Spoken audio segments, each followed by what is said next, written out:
que ela fez no meio da viagem tirou totalmente a atenção do motorista. Parte 6.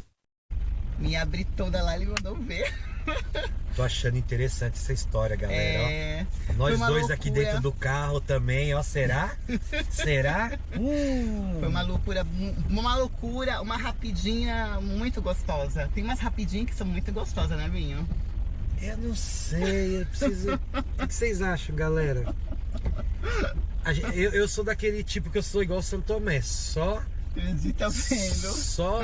ver pra crer, entendeu? Ai. Aí, sei lá, quem sabe, né? Por aqui, né, galera? Mas vamos lá. Ô Suzy, deixa eu ver se dá, acho que dá. Acho que você pode ficar mais à vontade pra galera. Assim, né? Não, pode tirar tudo. Clique agora no link Premium da Shopee e aproveite descontos que só aparecem por lá. Link na bio.